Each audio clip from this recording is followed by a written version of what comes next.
C'est le rendez-vous des amateurs de vol libre, un festival unique au monde. La Coupe Icare, 36e du nom, vient de se dérouler à Saint-Hilaire-du-Touvet, dans le massif de la Chartreuse, en France.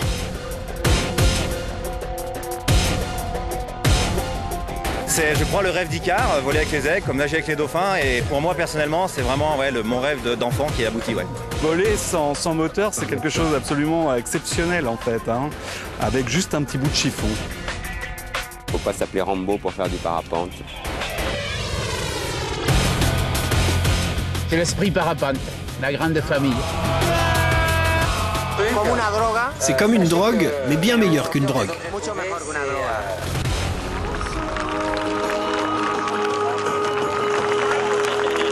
Et en voilà un autre, on relève les mains, sinon elle va retomber ta voile. On lâche les avants, on freine.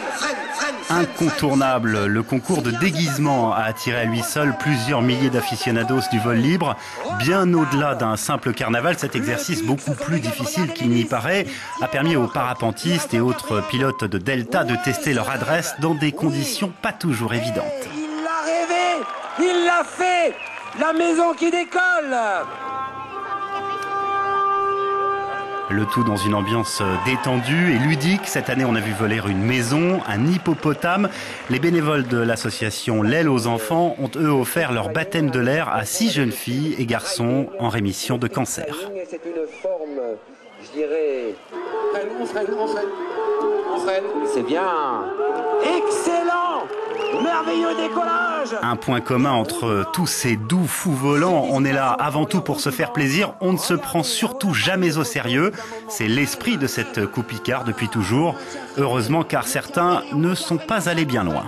On s'arrête si on peut. Ah, c'est rien de très grave.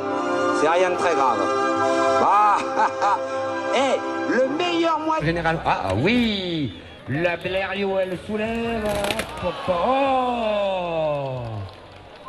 Icône du vol libre, le parapente occupait le devant de la scène dans cette manifestation. La pratique a véritablement explosé depuis 20 ans. Aujourd'hui, pour un investissement initial de moins de 2000 € et bien sûr avec une solide formation dans une école spécialisée, n'importe qui ou presque peut accéder au rêve d'Icare. Jean-Paul Budillon est l'une des figures du parapente en Europe. Il a participé à toutes les Coupes Icare. Le parapente, c'est un engin qui est extraordinairement facile. Ça veut dire qu'on peut essayer sans prendre de risques.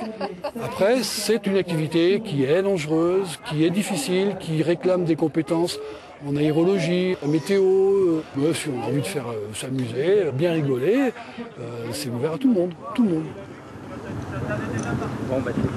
Le rêve d'Icare ne s'improvise donc pas et ce rendez-vous a permis à certains de dénicher les nouveaux spots, de faire le point sur les autorisations de vol qui ne sont pas les mêmes partout en Europe ou encore de tester un simulateur.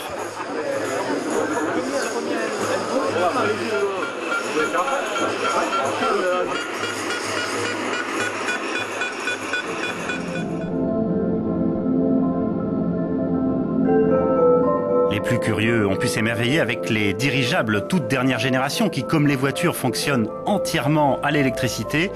Et puis les plus sportifs se sont évidemment intéressés aux nouvelles pratiques, toujours plus extrêmes, toujours plus proches de ce fameux rêve d'Icare, voler comme un oiseau. Le wingsuit, attention, c'est exclusivement réservé à une élite aguerrie. Avec cette combinaison, le temps de chute libre est multiplié par 3. Cathy Jean-Albert a 3000 sauts wingsuit à son actif. On va pouvoir reproduire un peu ce que font les oiseaux, c'est-à-dire créer des virages, se mettre en incidence avant pour prendre de la vitesse, ressourcer. On va pouvoir jouer avec les autres, on va pouvoir faire des figures, voler sur le dos, passer sur un looping avant par exemple, et on va pouvoir vraiment avoir plus de temps d'évolution, puisque en opposant plus de surface, donc plus de résistance à l'air, on augmente notre temps de jeu. Et les plus extrêmes des wingsuiters comme Loïc Jean-Albert, le mari de Cathy qui est champion du monde de free fly, cherchent maintenant à évoluer au plus près des reliefs comme les oiseaux, le plus longtemps avec le plus de fluidité possible. Le rêve d'Icare a encore de beaux jours devant lui.